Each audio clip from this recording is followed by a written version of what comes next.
So nowadays we hear all the top players talk about how they use the ground to maximize their accuracy and distance. And I know you might be looking at this thinking, is that important for me? Well, absolutely, because no movement happens in your swing without first interacting with the ground. So in today's video, I'm going to show you the 3 ways we use the ground, but most importantly, the way you need to use the ground best to hit the longest, straightest shots you've ever hit. So when we watch the best players in the world, I think most golfers will say it's amazing how they stand up there, make a swing that's powerful, consistent, and gives them a good solid shot every single time. And obviously nowadays, with coaching and everyone having mobile phones, everyone's able to video their golf swing so they can look at the swing from face on, see what's going on, and down the line, and they start talking about plane and path. But what if I told you none of these movements at all happen without you first pushing into the ground to get your body and club moving? Now that might interest a few of you, because what if you've never paid attention to what's going on down there, but you're always judging your golf swing on what's happening up here? So the key is we need to understand that there's 3 ways we use the ground in our golf swing to help us create motion. So the first one is side to side movement. Then we have twist, so rotational. And finally, we have pushing down into the ground, which is where you see golfers jump. So I think the key is for a lot of golfers is try using the different ones and see with feedback what your best strike and your best shot tends to be. So just before we do, there's a little something in my shoes that might give me that little edge that just could give you that little edge. So as a coach, I'm always looking for those tiny little improvements that I can do that I don't actually have to make the effort for. And for me, if I'm going to get the best out using the ground, I've been using the VKTRY Golf insoles now for 18 months.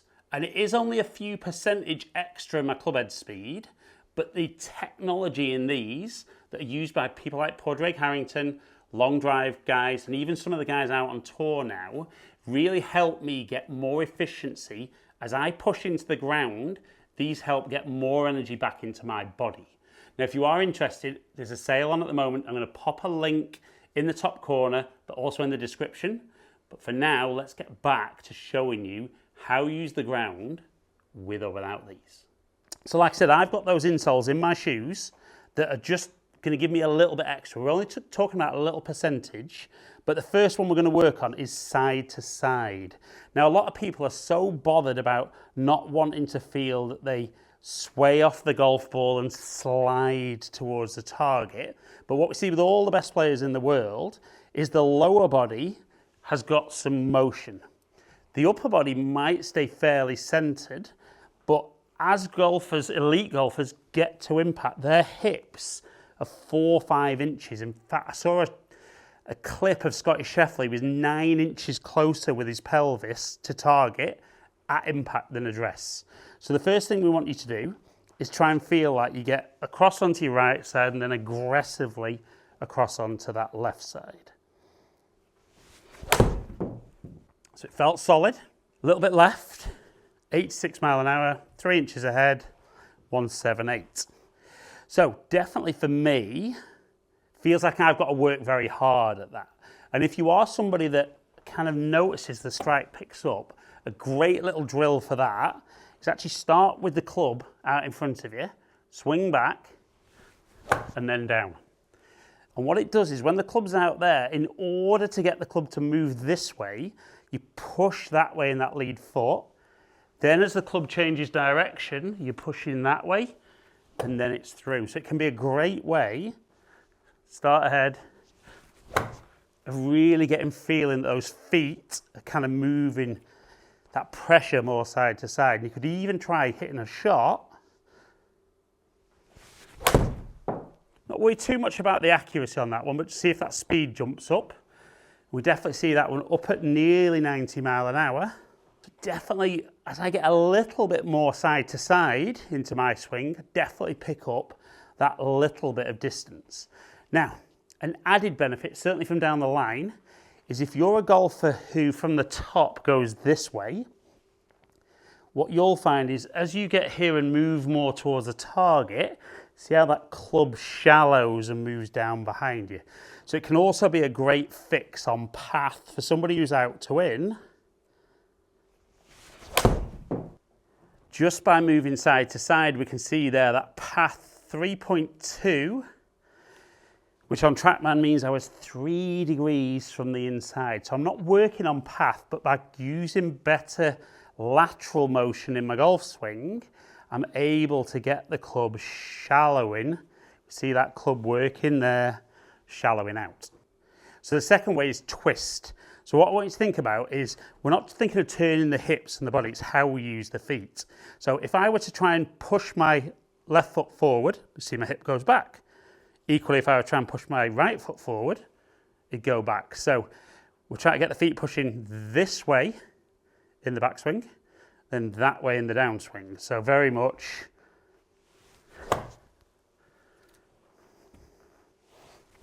and all I'm thinking about there is what I'm doing with my feet, try to get more twist into my golf swing. Felt solid. So again, nearly 90 mile an hour, 3.1 inches ahead, very neutral delivery, and a good carry. Now again, a little bit like I spoke about with when you try to shallow the club. If you were someone like me who tends to drop the club too much on the inside, if I get to the top of my backswing and then just think of turning out the way, we see how the club goes more in front of me. So definitely for me, if I'm going to work a bit more on my path, I definitely like to feel a little bit more twist in my golf swing, and that should take a little bit of shape off for me. And there we go, 88 mile an hour club speed, 3.7 inches ahead. Club face 0.4 degrees open, path 0 and carry 171. So you can see it's so important, not just for speed, but understanding how we can fix so-called swing faults.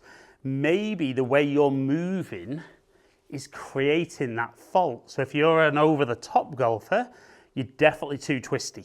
We want you moving more side to side to get shallowness into the swing. If you're like me and you've got too much of that, more twist's going to get the club out in front and help you hit the ball straighter without really working too much on face and path. So the last one is push. Now this is the one, for me, I'm quite excited. So I'm going to swing back pretty much as normal.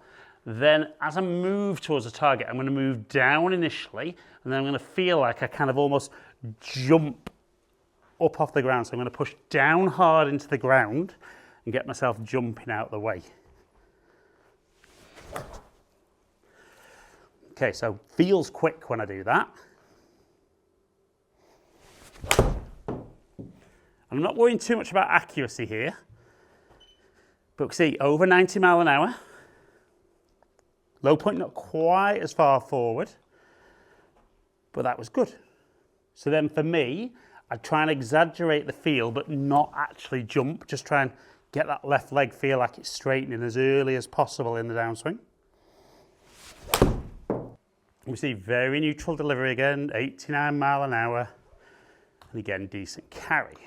Now, interestingly, even though the push for me feels like I can get the club moving the quickest, we can definitely see if I get a little bit more twist into the ground with my feet, so thinking about how my feet are pushing in the ground to make me turn, can definitely see that's my accuracy one. So we're going to get up there, having worked through them, go for a bit more twist. There's that little fade that I love seeing nowadays, 88 mile an hour, 3.3 inches ahead, a little bit out to in with an open club face and 161 carry.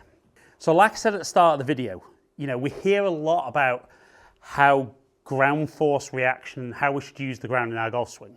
But it's not necessarily that we need to try and do all three. Many golfers will have one dominant way, but we do all three. The key is find which your dominant one is, and definitely which one, depends what you're looking for, distance or accuracy. See which one works best for you for that accuracy feel. if that's what you want.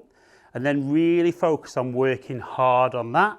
And like I said, I've got that little cheat code in my shoes, which just makes it more exaggerated. But if you can stand up there, focus on how you're going to move into the ground, that is going to create motion with the club, going to get you delivering the club better than ever, and ultimately hitting your very best golf shots.